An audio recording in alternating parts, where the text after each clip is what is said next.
Chapter 11, The Cold Shower Challenge. I love to read about dieting. I'm always willing to read an article or even a book on what I call fad diets, ever in search of a cure for my insatiable food hole.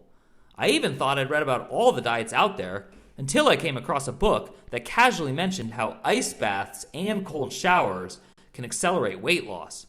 Ice baths? My delusional mind screamed. That sounds painful. Tell me more. Turns out there's a whole movement centered on the health benefits of nearly freezing your body. It's not about full freezing, mind you. These people are all about just a little freeze, not hypothermia or frostbite.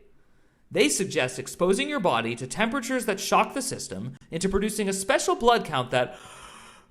Who has time for details? I just wanted to try a new weight loss technique. So I finished the chapter and decided to create a challenge to measure the impact of ice baths on weight loss. I soon realized that my freezer didn't make enough ice for a proper ice bath because you have to constantly re-ice the water to counteract your body temperature. Luckily, the book had mentioned cold showers for those who wanted to cut to the chase, so I challenged myself to take cold showers every day for 21 days with a few parameters. Rule number 1, no dainty showers. This is when you stand far from the cold stream and cup water into your hands, then dump it on yourself to avoid feeling cold while rinsing off the soap and shampoo. A trick I'd learned for when my wife uses up all the hot water supply. You know, the usual if you marry someone from Miami. Look, I love my wife and the fine city of Miami, but their culture does not teach conservation. I learned this the first time my wife used all the water in our heater after a 40-minute hot shower that she said was necessary to combat, quote, the coldness from the air conditioning. She also puts dryer sheets in the recycling bin. But, to be fair, she puts up with me, and no culture can prepare you for that. Rule number 2, my showers had to last 10 full minutes, with the dial turned all the way to cold. The book had promised that, at best, this would help me lose 0.2 pounds a week, but only with these strict parameters.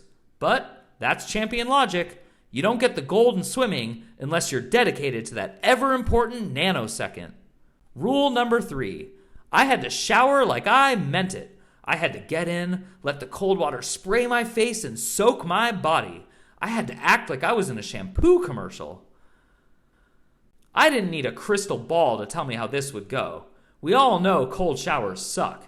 Even elephants warm water in their trunks before showering.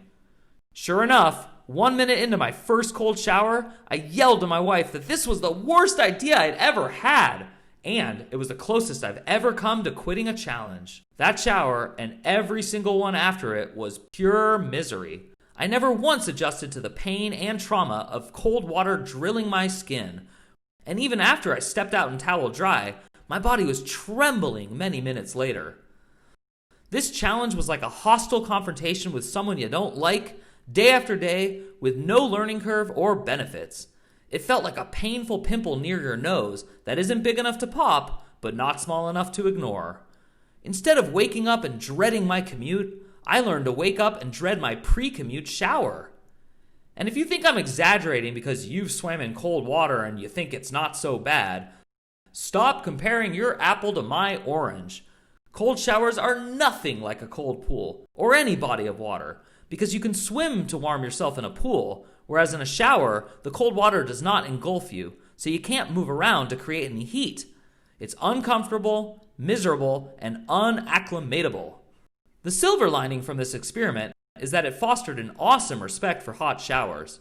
To this day, I think, I love this warm water every time I take a hot shower. I suggest you do not try this challenge and instead run to the nearest water heater so you can hug it for being the loyal, dedicated partner it is. You may even want to let it stand at the altar when you marry your fan. Even if taking cold showers did increase my blood flow so I lived longer, this would require years of ice-cold showers, which sounds worse than a year in hell.